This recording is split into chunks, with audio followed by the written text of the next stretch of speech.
What's up, fam? And welcome again to another episode of Between Sundays, where we are diving into conversations that simply need to be had between Sundays. I have with me my co-host, Maxine Higgins. Hey, everyone. And we also have with us today a guest, Erin Antroinen. Hey, guys. And I'm so excited to have both of these ladies here with me to have a really interesting conversation on dating and singleness. So, dating and singleness, let's talk about it. Living between Sundays.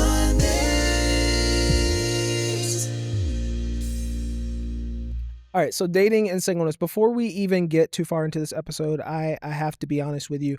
I can't speak from personal experience on this because some of you know, some of you don't know.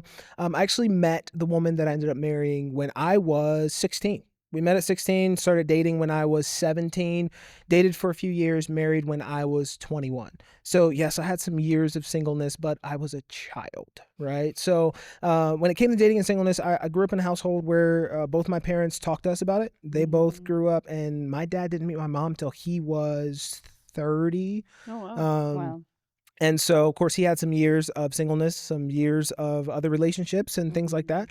My mom had some other relationships. And so it was interesting to hear from them. They talked to us about a lot of different aspects when it comes to relationships. They talked to us about purity. They talked to us about some of the joys of dating, some of the dangers of dating, some of the annoying parts of dating and all that, which is really what I want to get into today, right? Because something that I find really interesting is that the Bible doesn't really talk explicitly about dating. Yeah. You get some of the do's and don'ts of just being in a relationship or just being in community in the church in general, but you don't get a whole lot of explicit talk on dating.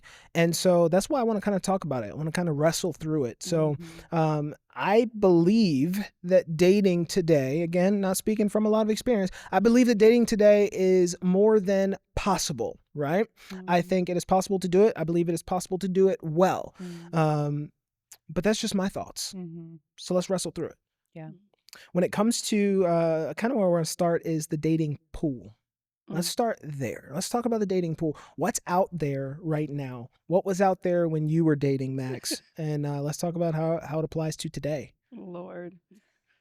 Where do we begin? Well, so let me start off by saying this. So I am married, so I'm also not single. I also met my husband at 18, so we were freshmen in college, but we broke up right after college, and then we were apart for 5 years. So we dated for 5 years and we're apart for 5 years. So experienced that singleness bubble that we talked about during that time, and then we reconnected as mature adults, which was so good, so good. Yeah.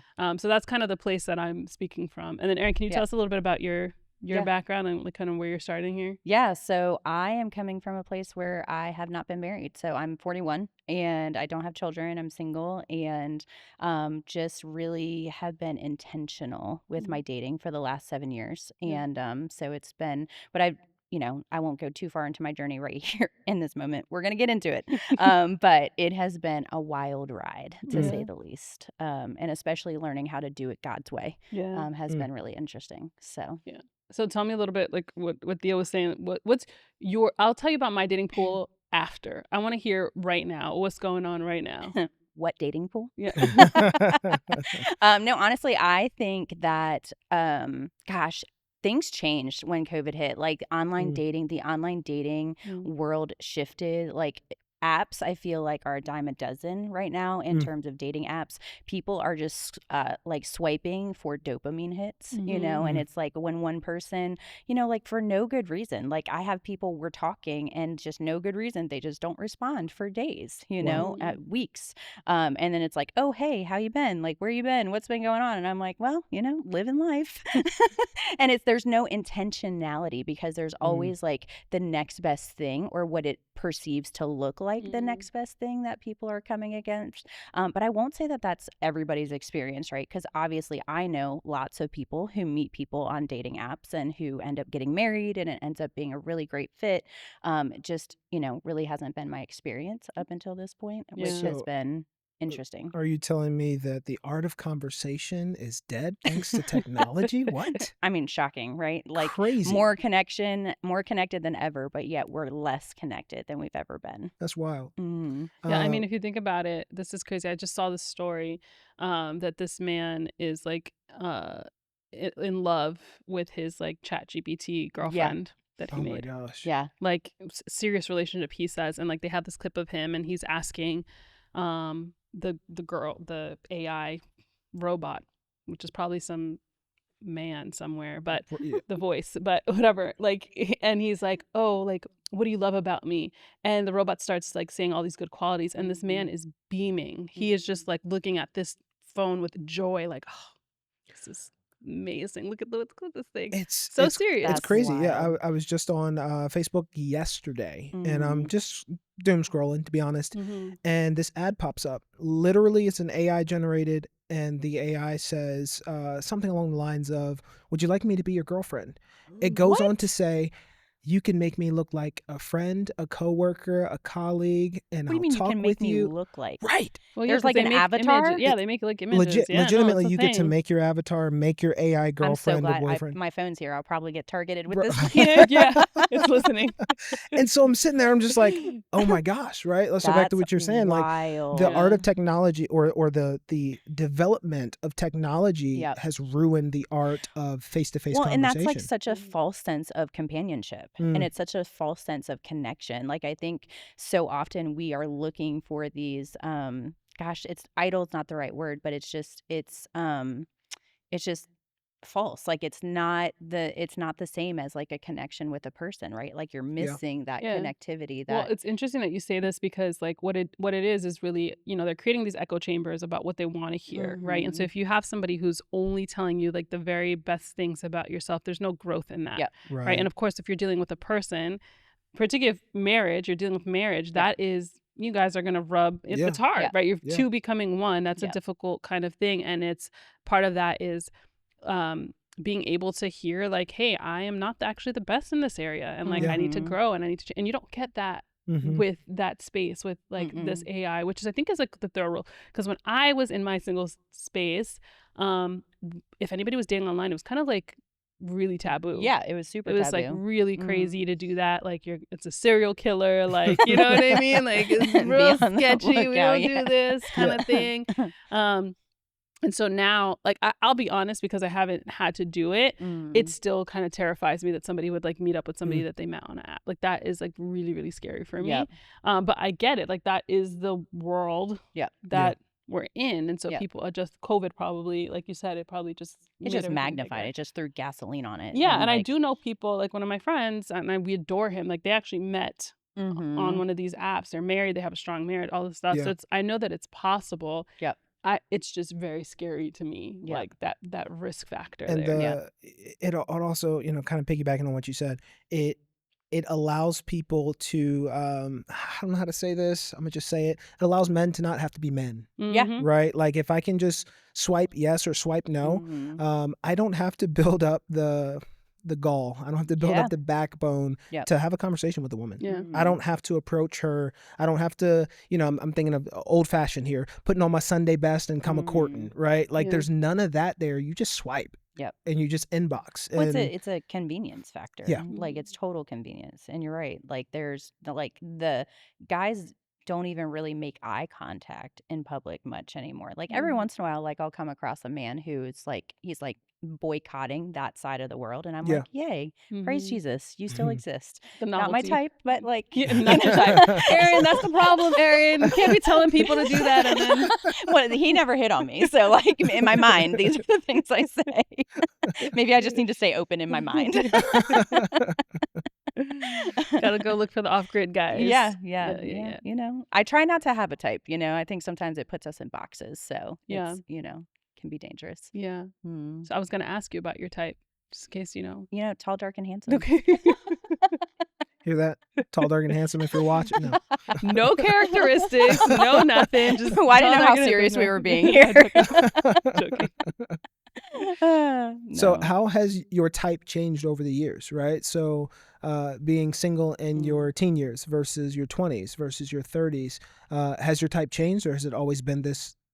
You know, that's really interesting. I think that a lot of my type has changed based on like how I've grown as a person. And I think that when I was in my 20s, coming out of my teen years, I was very much in my like people pleasing era. Okay. And so like I really took a lot of just whatever was handed to me. I didn't really think that, I don't know where that you know, recently I have like uncovered, God has been showing me so many cool things in my life. And one of the things that I've like really realized is that I somehow learned and was given the message that it's my job to fix things and fix people. Wow. And I don't know where that came from.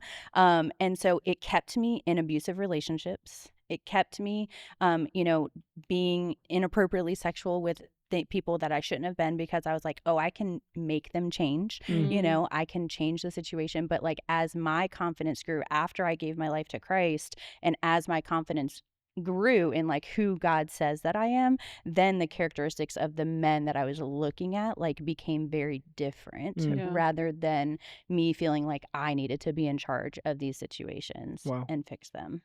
So Yeah, that's really good. Yeah. I think about like when you're younger, like in that teenage space, because you're still trying to figure things out. I don't know. You seem to have had like teaching around this kind of thing in your house, so probably you were a little bit more selective with the first person that you met. but but I think for me, very much like at that age, it's like, oh, somebody's showing you attention. Like, you know, this is what you kind of go off of in that like young space. And then like, oh yeah, I kind of like this person, you know, because somebody could give you attention and you don't think they're attractive. Yeah, and 100%. That's a no-go. But like in that space, you're like, oh, okay. You know, that's kind of what it becomes. Because it feels good, right? Like and at that age, you're like leaning into what feels good. Yes. Yeah. But then as you kind of grow, you start to realize like, okay, I need this thing or that thing, you know? And I've talked about my husband a few times on this because he's just amazing. Like he really is. And even at 18, he had certain characteristics that I felt were like mature beyond his age. Right. And like if I think about the things that attracted me to him, and he's gonna hate that I said this here, but I met my husband a few times before like I like knew who he was. The time I remembered him, it was like the third time I guess we had met, and I was like, hi, I'm Maxine. And then he actually yelled at me. He was like, I know, we've met, how do you not remember me? And I was like, oh, I'm so sorry. Like you know, it was like one of those things. So, you know, and that's not to say he's not attractive. He is. He's very attractive. I just was kind of in my own bubble, in my own world. But as I got to know him, I was like, yo, this guy is like different. Even at 18, like he was thinking about things a little bit differently than like the average. He was a football player, the average football player. And like I remember when I did start dating him, some girl came up to me and she's like, oh, you got one of the good ones, like one of the good, you know. And I was like, yeah, I think you were onto something, you know. And so it was very difficult because we broke up, going back into being single, like it was fun, I had lots of fun, lots of people and all that stuff, and it was great, but no one actually compared to what I had.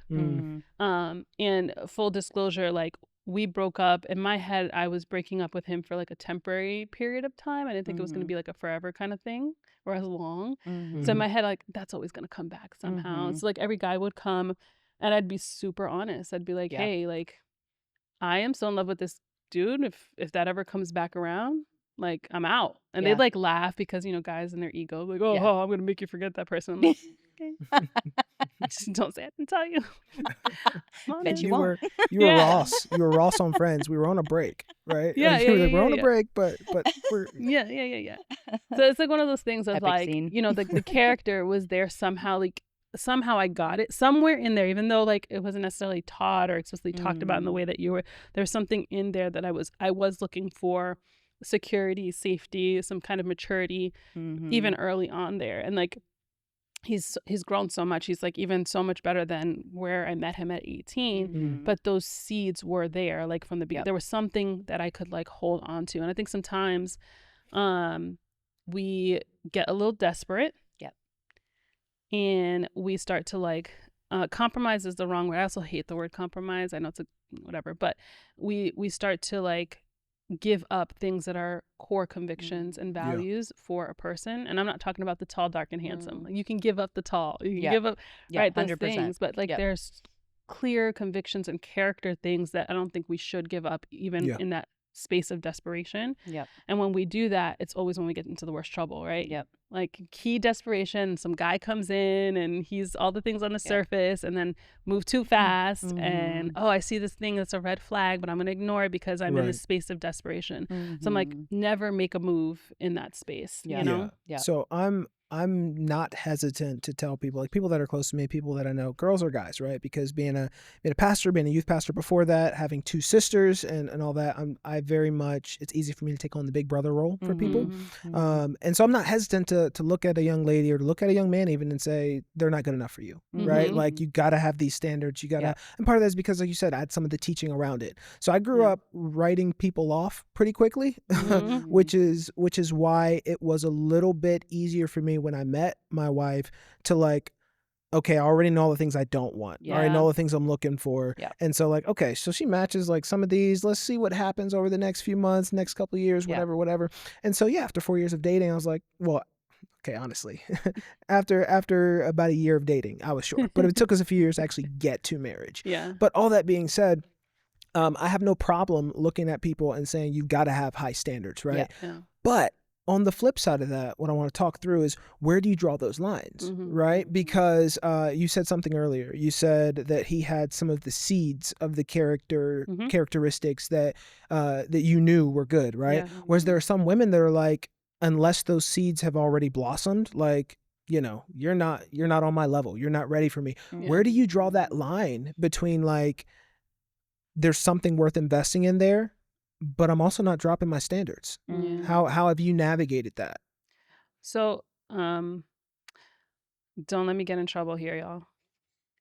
An 18-year-old boy with seeds is very different than a 40-year-old man who has not changed. Preach. Talk about it.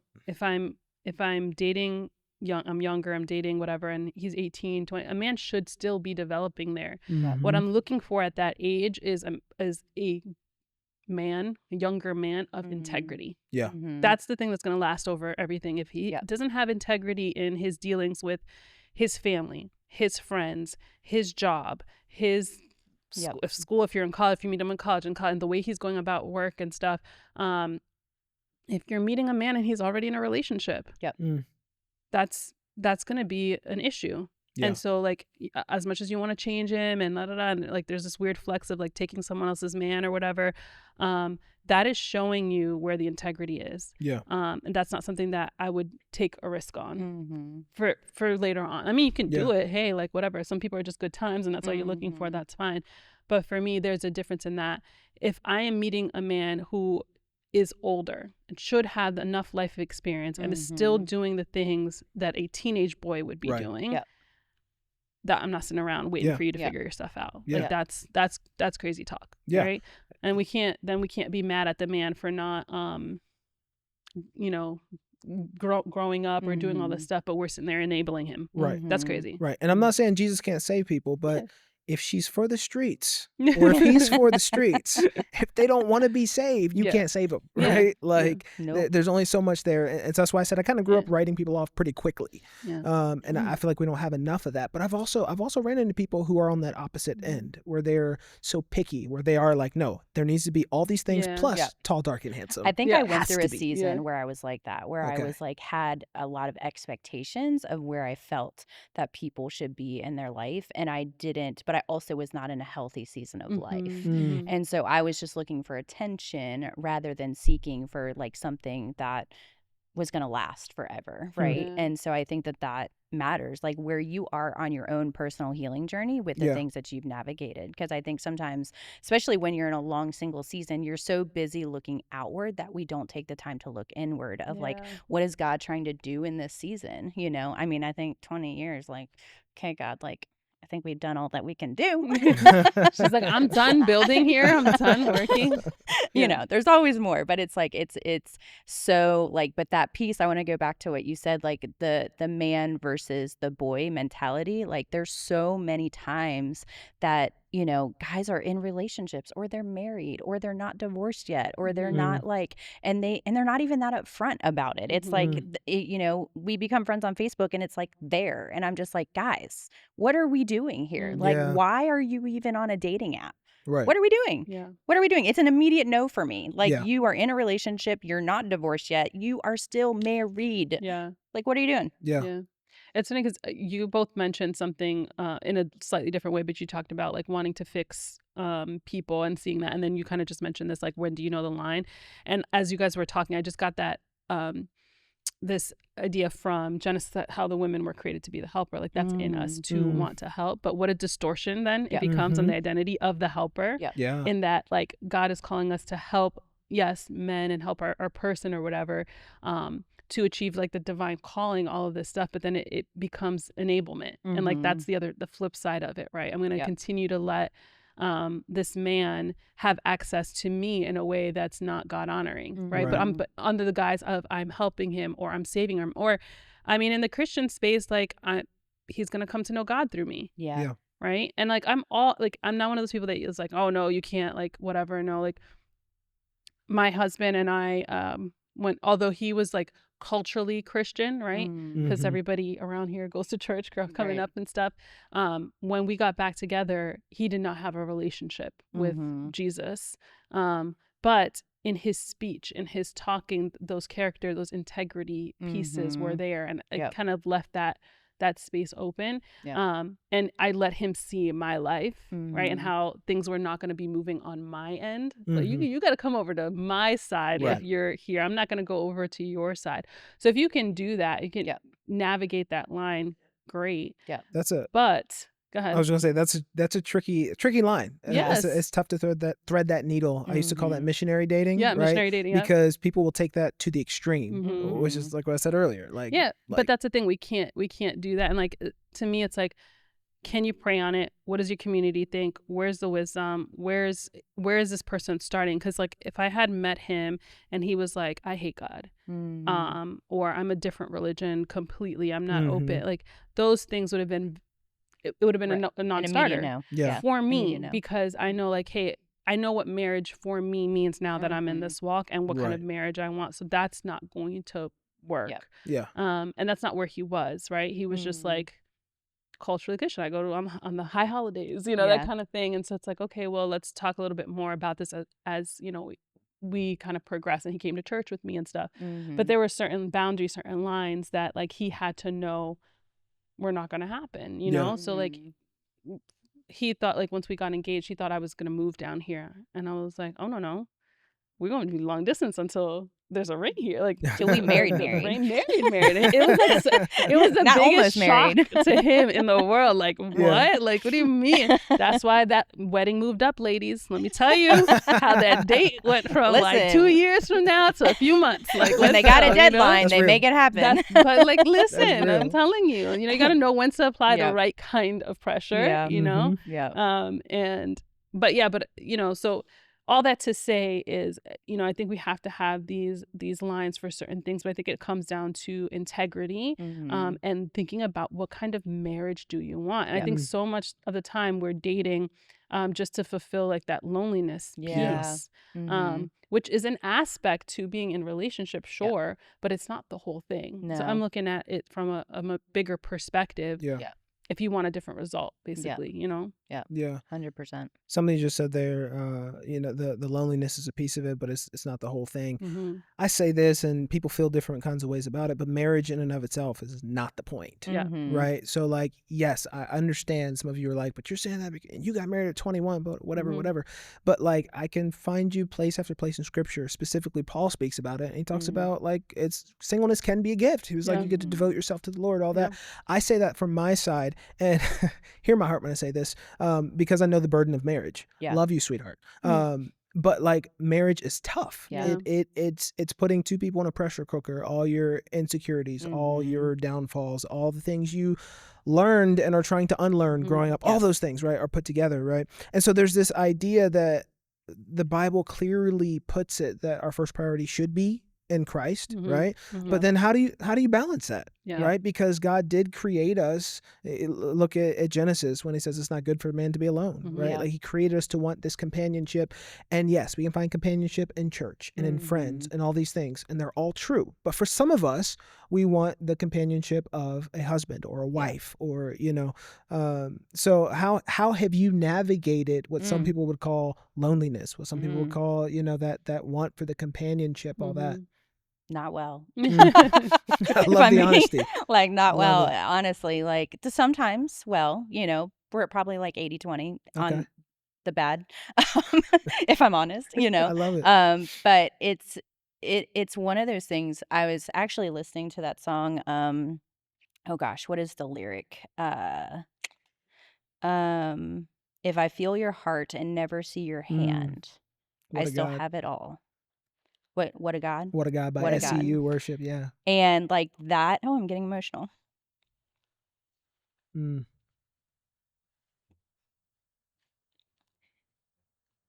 Like I've just had to learn through trial and error, like how to get to a space where like God is enough. Mm. And like I know so many married women and men who are lonely in their marriage. Wow. Yeah. Being married does not fix loneliness. And I think for a long time I thought that it did.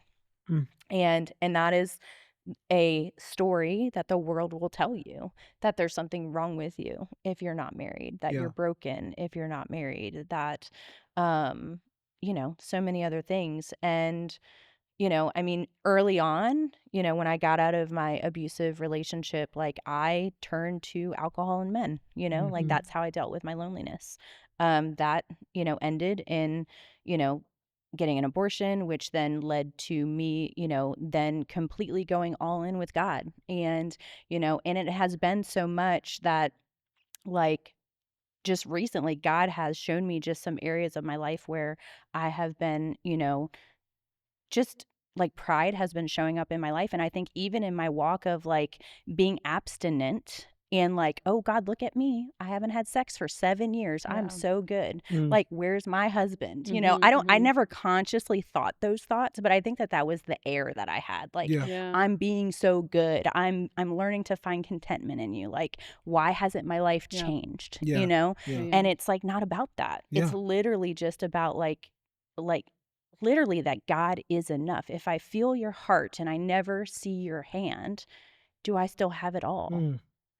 And like really wrestling with that. Like that's something that I have been really wrestling with the last couple, I don't know, like month and a half. Yeah. I recently went through a season of losing both of my parents, were their caretaker, and it was a really tough season.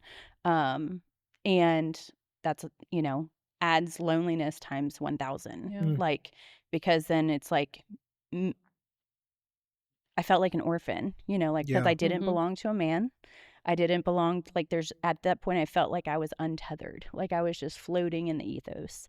Wow. And I'll never forget last month, Mother's Day.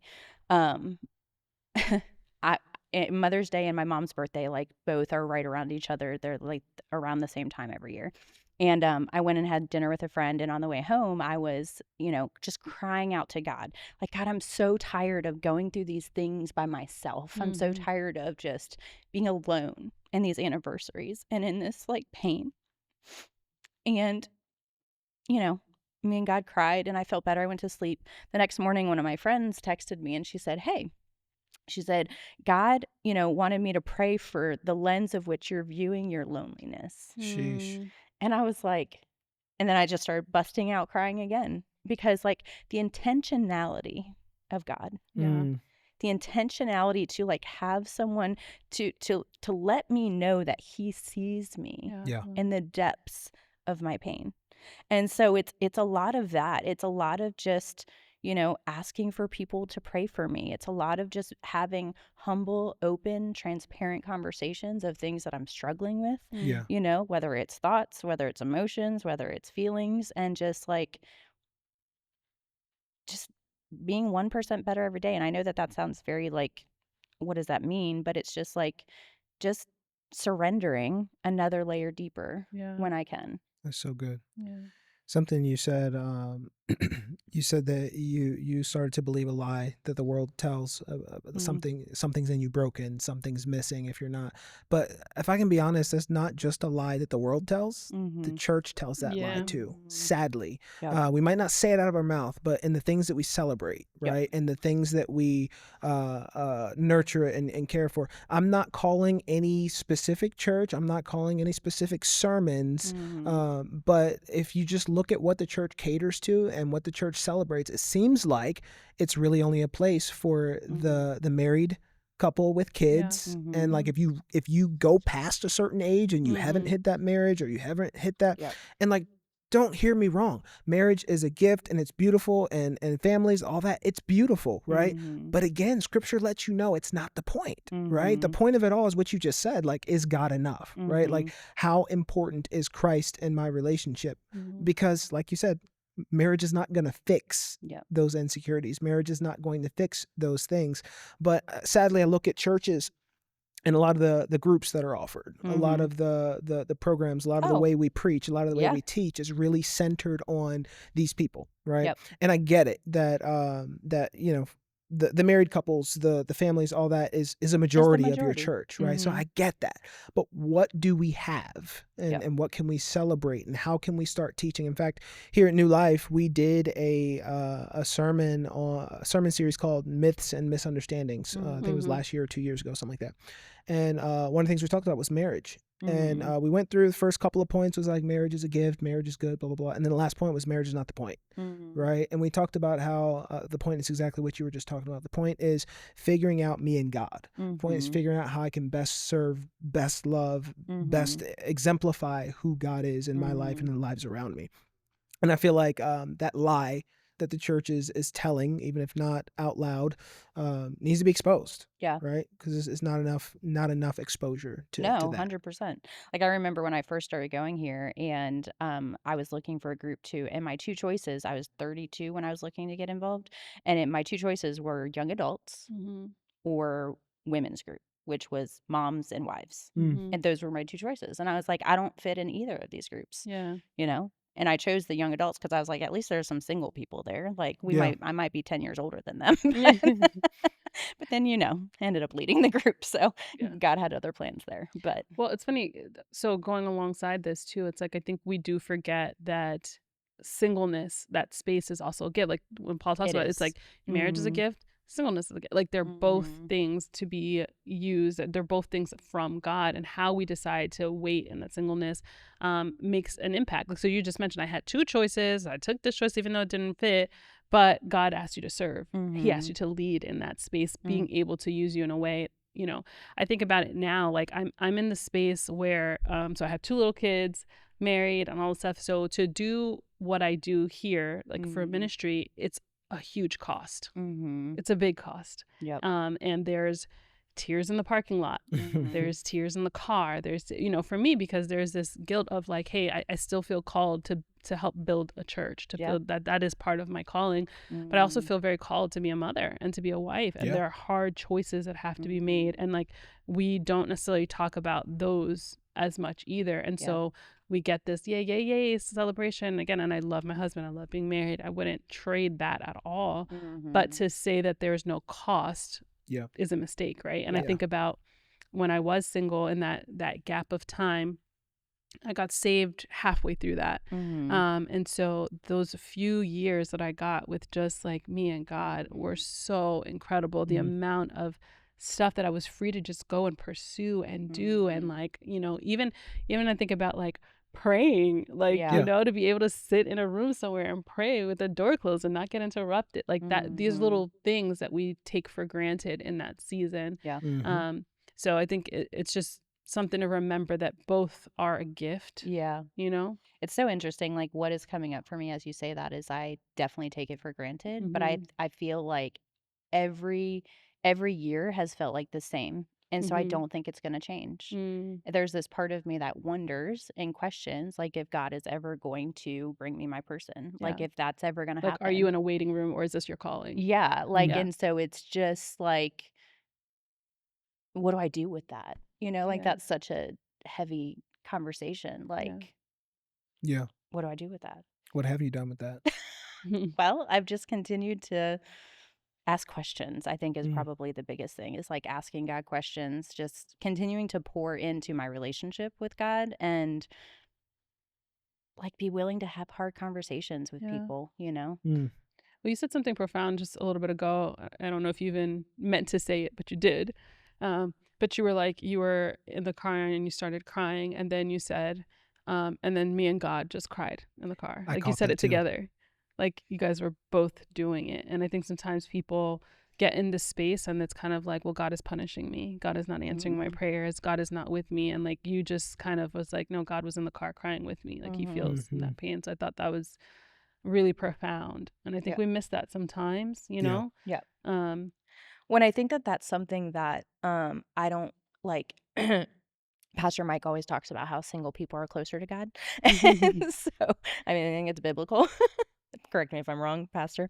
But you know, like it's like, and I feel that closeness. Like there's just this like when I cry, like I feel him weep with me, you know, Yeah. like when I'm happy, I feel the joy, you Yeah. know, but I know that that also comes from the intentionality that I'm taking in this season. Yeah. Like that doesn't happen on accident. Yeah. You know, I think sometimes we're so bogged down by social media, by dating, by, you know, all of this noise in our life, and we're wondering where God is, but Yeah. really like God is there, but you're drowning him out Yeah. with everything that's going around, Yeah. you know?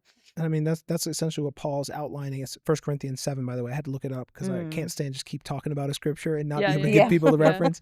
But 1 Corinthians 7, that's kind of what he's outlining there. You mentioned, you know, work and life and this and that, but then like, you know, you add in a marriage and kids, as Max was saying, and Paul just straight up says like your devotion is split, Yeah. right? Because like when you have a husband or a wife and kids, God demands them to be high on your list. Like that's your first Yeah. ministry, other than your relationship with God, but it's still split. It's almost Yep. like this very close second, right? So this idea of like you're saying that intentionality that single people get to have Yeah. by being, you know, it's just me and God.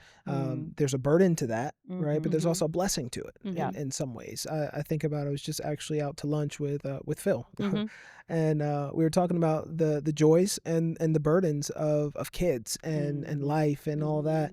And as you said, Max, I don't for a second, you know, try to trade away my life as it is, but I do think back to 15, 16-year-old Theo, because that was before heavy jobs and all Yeah. that kind of stuff. And it's like, Yeah. man, like kind of took it for granted. Mm-hmm. And it's just different now. Yeah. Just different. Yeah. Yeah, the one thing that I think about, like, in those 5 years that Phil and I were not together, there was so much angst and like heartbreak in it. Yep. And I was just trying to speed through. I remember just wanting to speed through every single day. And that robbed me of something, right? Particularly in the couple of years that I wasn't saved, that I was, you know, didn't know Christ or whatever. In those years, I was like, okay, how do I fill up as much of this day with things, people, partying, like all the distractions. stuff. Yeah, because I just didn't want to sit in the moment of it and sit in the pain. And like, you know, I think about, man, what would those 2 years have looked like if I approached it as like a gift. And I didn't. I really didn't. It was just, there was no good that came out of this mess that I was thinking at that time. I just got to get through. And then when I got saved and got into this relationship, there's that honeymoon phase that you have with God, and everything is beautiful and rainbows and all this stuff, right? Sprinkles. Yeah. And I remember being like, God, like I am sold out for you. I'm good if nothing ever happens. Like if I've never said that. Yep, I did. I got there. It lasted 5 minutes. Yeah. I was like at this peak of like, yeah, I'm really, really good with God. Like, man, I'm good to like serve. Like my heart is not even hurting anymore for like Phil, and like I'm gonna move forward here. And like, kid you not, 5 minutes later, I walk in and I meet a guy that I would start dating. Like as soon as I just said I'm good to be single forever, I met a guy. And let me tell you, this guy almost like wrecked my entire life. Wow. Can I tell you? You know, and Yep. and it's one of those things of, you know, we don't talk about this either, but the guy that I met checked off all of the religious boxes. Crazy. Right. So I That's had only wild. been saved about a year at this point. But there's a lot of talk about marriage. Like it was all over the place because this is the goal, right? This is what we aspire to. Yeah. So I'm like, all the conferences, all the books, all the Christian stuff. They're like, you need a guy who does X, Y, and Z, and da da da da. I'm like, okay, great, I got it. Like, all this is new to me, right? And he did all of those things. Checked all the boxes on the surface Yep. for a little bit of time, and like because in that Christian space everything moves so fast. Yep. I think it moves so fast sometimes you don't necessarily get to see character. To me, the only thing that proves character is time. I know it works out for a lot of people, and that's great for you. That's incredible when people just meet somebody and get married and all that stuff is good. But for the most part, the only thing that reveals character is time. Yeah. And so I'm sitting here like, man, this kid was going so fast, 100 miles an hour. I mean, like, no, we got a date. Oh, we're going to, within a week, like, no, we're getting married. Like, let's figure this out. We got to start setting up our finances for a wedding, and all this like crazy stuff. It was so fast, but in my mind and everything that's teaching is like, oh no, this is just the way they move. This is how Christians move. Like, you got to be sure. And he's here and he does serve and he wakes up early and he prays and he has, all of these things and he knows scripture and like blah, blah, blah. And like looking at all these sort of external things, no one at that time was like, hey, do you want to slow down a little bit? Yeah. Are you seeing any fruits of the spirit here? Yeah. Like no one said that. I didn't see that in the books. I didn't see that in the like, that was not the thing. And that's the one thing I wish that I would have been told during that very like important time of coming into like, just because they can talk the talk. And they look just because it looks like a duck in this case doesn't mean it is a duck. I learned that lesson on a lesser degree. I was younger, obviously, because I met Silvana when I was 16, started dating when I was like 17, 18. But I remember back when I was like 15, I had met a girl at church, and she was one of the church mice, or so I thought. She was quiet, and every time, so my family, we are musical, grew up leading worship, all that kind of stuff, and so we would go around to different churches for like worship nights and things like that. We'd lead worship. And so this girl was there every time we went there. And I don't even remember how we exchanged numbers, but we were talking for a while. And I found out that she was in church, but church was not in her, right? And make a long story short, I found out she was actually talking to me and my cousin at the same time. And so as a 15-year-old kid, this wrecked me, right? I'm like ready to fight my cousin. I'm ready to fight her. I'm like, I'm on one, right? But I look back at it, and it was another one of those things that God was kind of teaching me through, teaching me how to safely write certain people off, and how not to just be like, oh, this person's in the church and they say the things and they look the part and they do this. But to, as you're saying, test the fruit, right? Like what's actually there underneath. And I don't feel like we get that enough because it's not in the books, and it's not in the we don't teach it from platform enough. And what's so interesting now is like people want to dig in and they want to like ask you all the questions up front, and they want to know like, what are your deal breakers? What are your like what are you looking for? Like what? And I'm like, I'm not giving you the playbook so you can show me who you want to be for 6 months, and then you show me who you really are and we're married. Like that's not going to happen. And so they're like, well, I'm not here to play games. I'm like, neither am I. So let's just take our time and get to know each other. Like let's not play games. And and what's really interesting is that both in the season of like really getting contentment in my faith, haven't made it to, Lord, if I'm, meant to be here forever, I'm good. Like maybe that's. I was there for 5 minutes. Okay. It's not a holy step here. I'm telling you. I'm not exaggerating when I say 5 minutes. It was a thought outside You're like the church, in the car, and by the time I got into church, completely changed. So crazy. But it's so interesting because it's like people even find out you're a Christian now, and it's like, well, how Christian are you? And I'm like, what does that even mean? Like literally all they're asking if they want to sleep if you're going to sleep with them before marriage. Like that's literally what they're trying to find out. And I'm like, we're 3 text messages in. This is what we're asking right now. Like this is the topic of conversation. Like bye. Bye. And they say that they're Christian on their profile, which is even more wild. Like y'all. So let's go ahead and make that turn. Let's talk about purity culture in the church and how that actually relates to trying to date, to the dating pool, right? So I can remember when I was growing up, I was on the tail end of the like really out front, forward, youth groups chanting abstinence, like, like we were like right there. And so it was this, in my opinion, I don't even want to use the word or the phrase overcorrection, but it was this like this way of doing it that I, like, for instance, they went into things like how terrible your marriage would be. How one of the examples. Okay, I'm not speaking in full sentences because I'm trying to figure out how I want to actually lay this out. Here's a perfect example. All right. There was this one analogy of a piece of gum, and someone chews it, right? And then after you chew the gum, you get the person to spit it out or whatever, and then you offer it to another person, and they're like, ew, no, I'm not going to chew that gum. And like the analogy was like, well, this is what it looks like if you sleep with someone before, and then on your, when you find your husband or your wife. Okay, so like, I see what you're trying to do here. You're trying to talk about the value of abstinence and the value of all these things. But the truth of the matter is, no one's being looked at as a chewed up piece of gum, because there was some value in the abstinence push, right? But then you get some people who are on the opposite extreme of it, where they don't talk about abstinence at all, and it's not taught at all. And as you said, they're saying, I'm a Christian, but it's like, how Christian are you? Like, I'm a Christian. I believe in God. I go to church every week, but like, how Christian are you? Are you willing to, so like, how have you seen that effect and the lack of that balance in the dating pool today? I mean, I'm just okay. I think the church, have done a terrible job about talking about what sex actually is. We have a problem of defining it. We have a problem of putting the correct value on it, and then for sure then teaching about it. So we don't, for the most part, except for kind of like the extremes that you've just mentioned.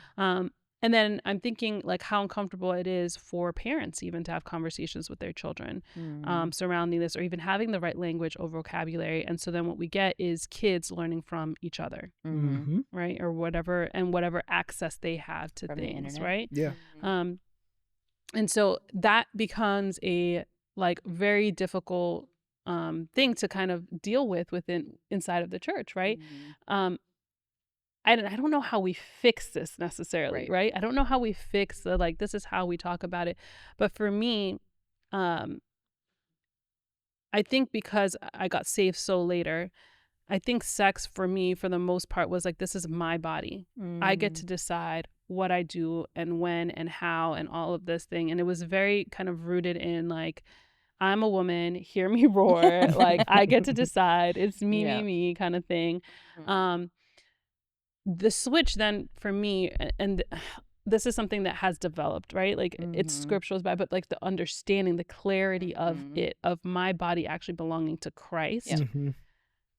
That's a different way of viewing things, right? And it's like, so okay, so like all of these things are not my decision, or they're my decision, but I'm not doing it to just myself, right? Like this is the way, my representation towards God as well. That flips things for me. That changes things. But I don't know that there was any place that I met that along the walk. And what happens, I think, sometimes is we go from saying sex is bad, don't do it, and then get married, you're not having enough sex. Right. You have to like, and then like, so you've never taught about it properly. Right. I'm saying yes, like I know what you're just talking to my friends. But it's true. Yeah, it's true. And then all of a sudden, so we spent all of this time in the church, like, sex is the bad guy. Then you get married and all of a sudden sex is the good guy. And there's no real language around this. See, so you started off saying, I don't know how to fix it. I'm going to sound arrogant when I say I do know how to fix it. Tell me. And you just kind of outlined it right there. You have to talk about it. Like, that's the problem. And we've said this in previous episodes where like the church has a problem talking about sex and sexuality, right? And I get it. But okay, so we back in the Myths and Misunderstandings series, if you want to find it on YouTube, okay? But that's one of the topics. We talked about sex, right? And I'll never forget, I'm writing it, and a couple of the other pastors, a couple of the other staff, they're like, ooh, like, are we really going to talk about this? I'm like, yes, we're going to talk about it. Like, that's the problem. And nobody ever had a problem with it. None of the pastors ever had a problem with it. They were just surprised that I wanted to talk about it.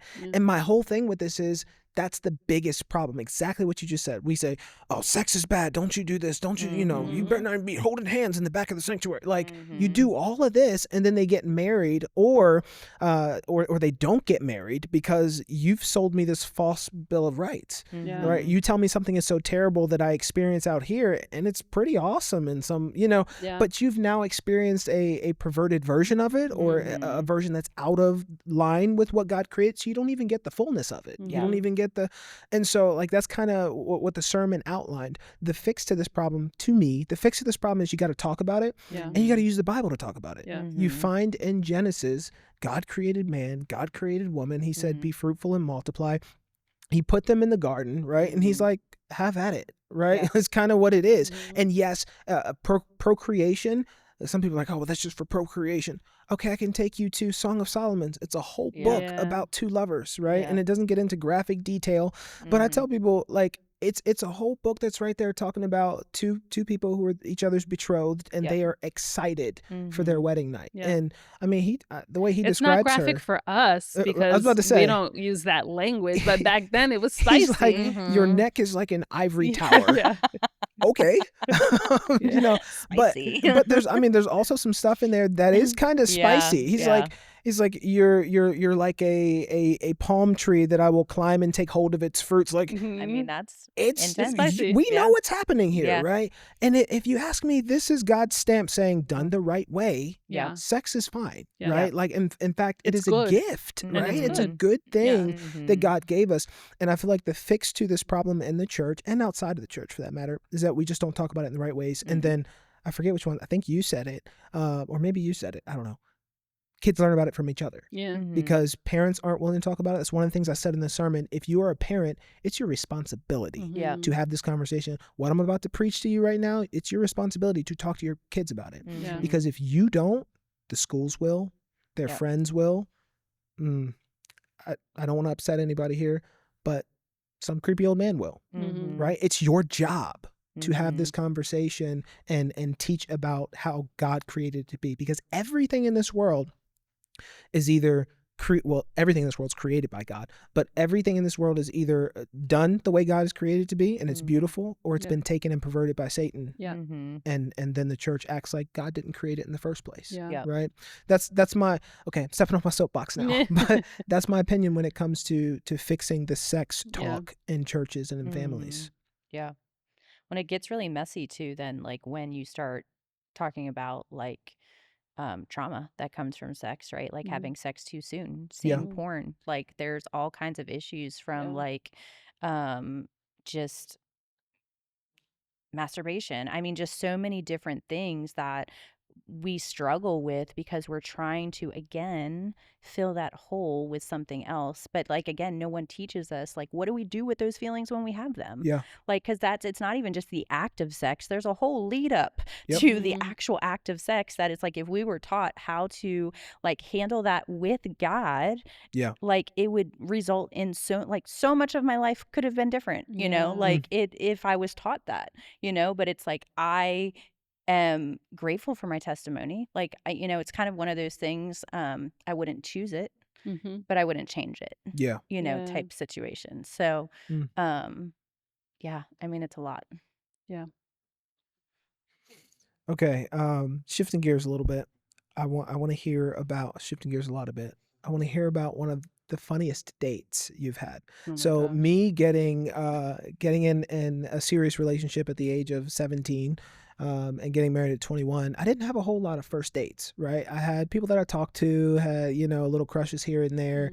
I actually officially dated one girl before my wife, and that literally lasted from a Friday to a Monday. Oh, Wow. Yeah. So, didn't have a whole lot of first dates or things like that. So I'm interested to know with the singleness and the dating pool and all the conversation we've been having, what's one of the funniest dates or first dates that you've had? Dude, I can write a book.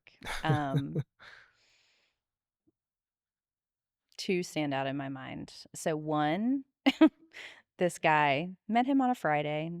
Like he was dressed very nicely, like presented himself well, had a collared shirt on, had shoes with shoelaces. Like I assumed we were going in a good direction here in life. And I show up to his house. Never should have done that. Step number one.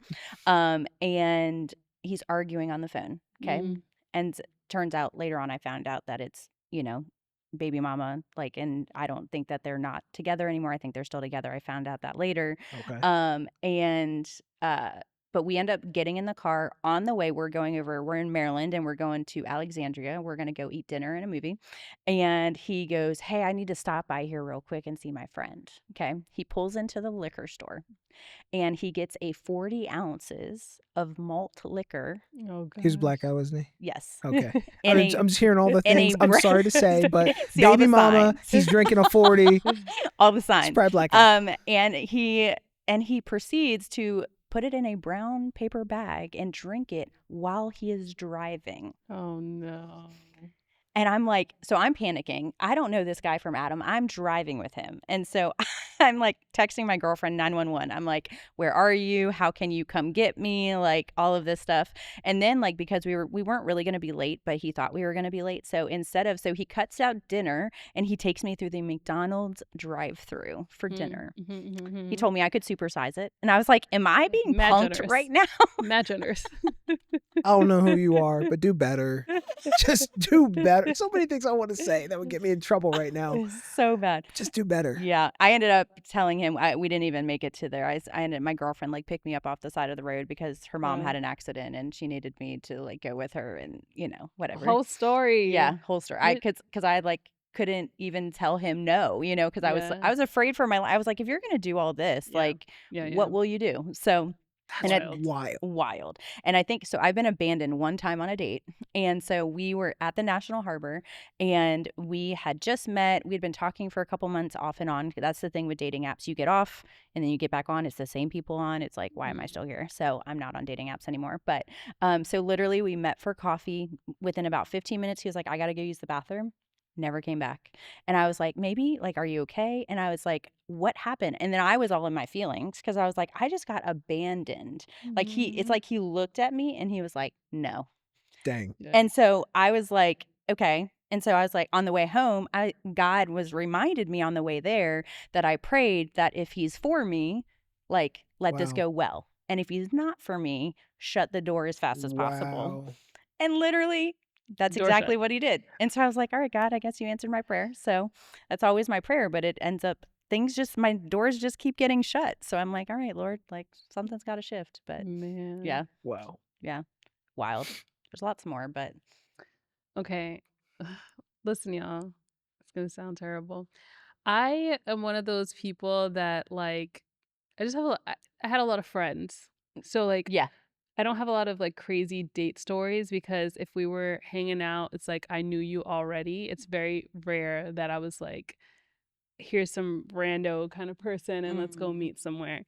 So like if I was hanging out with someone, they knew how to come correct. Like that's really what it is.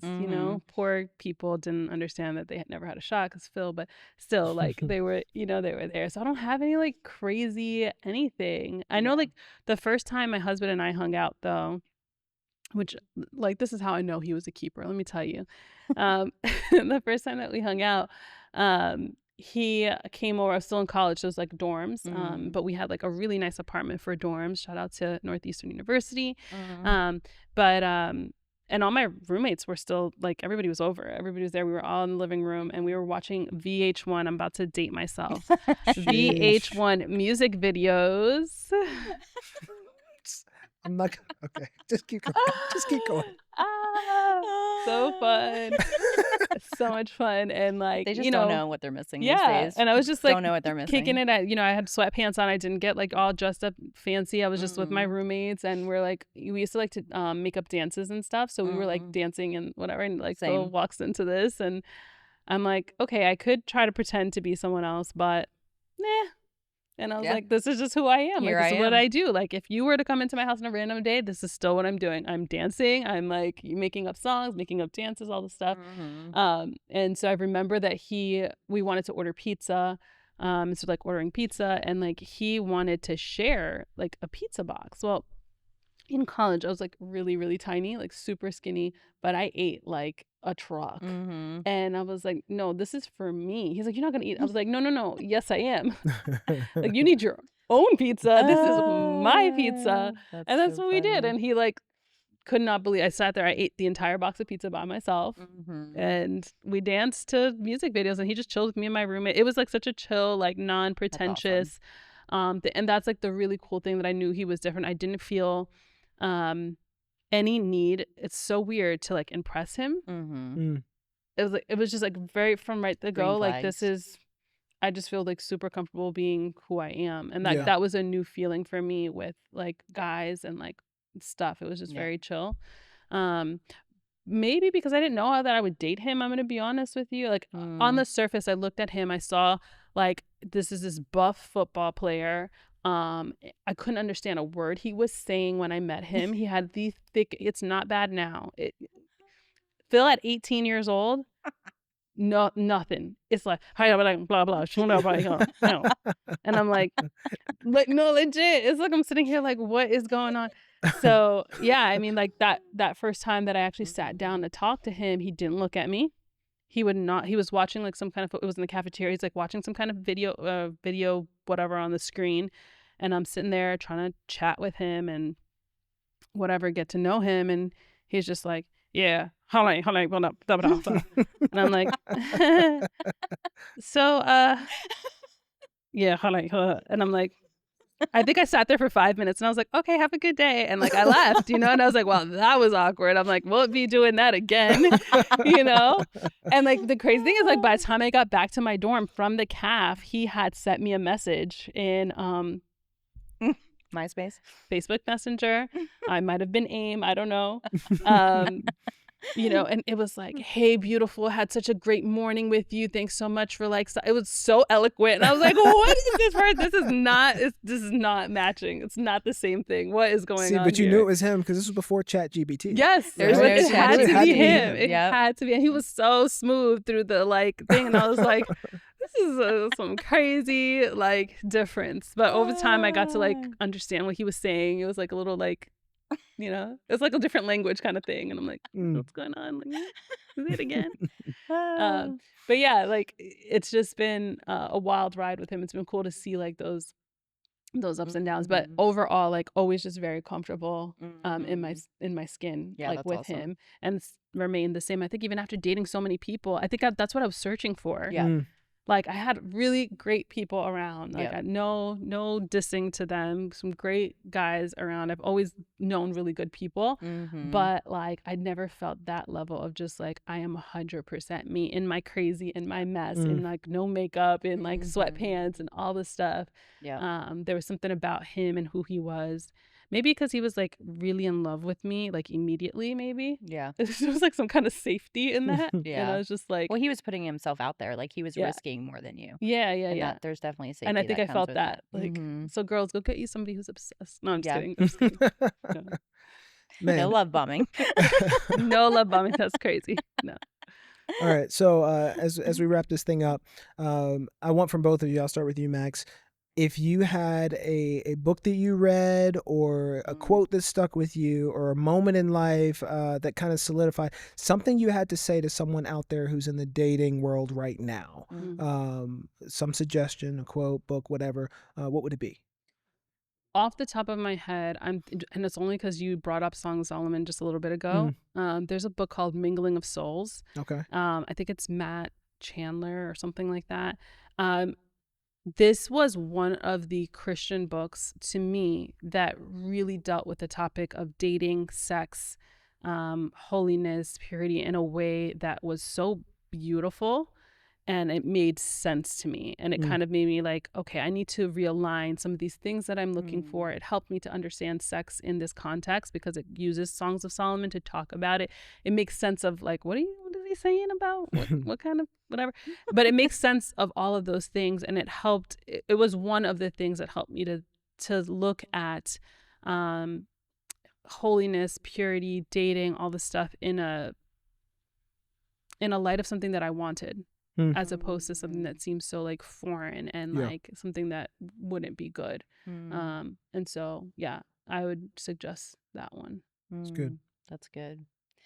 My mind is totally blanking on a book right now. I've read so many. But what I will say is to really build your life in a way that you don't feel like you're missing that. Mm. Build your life in a way with community, with people. You know, I sat just this over Father's Day weekend and Mother's Day, just even a month before. I was distraught. I was all the things. And Father's Day weekend, I had so many people around me reaching out saying, hey, do you want to come here? Hey, do you want to do this? And it was just like, and I sat there with my friends and I all of a sudden, like, I had my lens of which I viewed my loneliness had changed. Mm. And it was an answered prayer. And so I think that if I could impart anything, is that to really pray about what is the lens of which you're viewing your singleness. Yeah. That's so good. And like really being able to put people around you that will, one, love you, that will pray for you, and give you accountability if you need it. Like we didn't even go down that rabbit hole today, but that's a huge piece that when you're single, it's really easy to do whatever you want, whenever you want. So, but having a community around you is absolutely A1. Yeah. It'll change your life.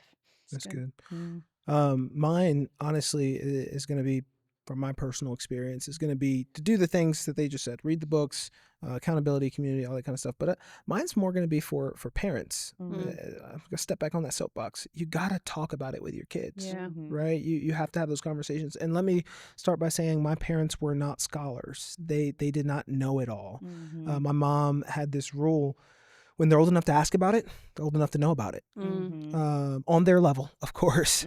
But there is no like, oh, we don't talk about that. Well, I don't know what to say. Even when you don't know what to say, like, start the conversation or give mommy a moment, give daddy a moment.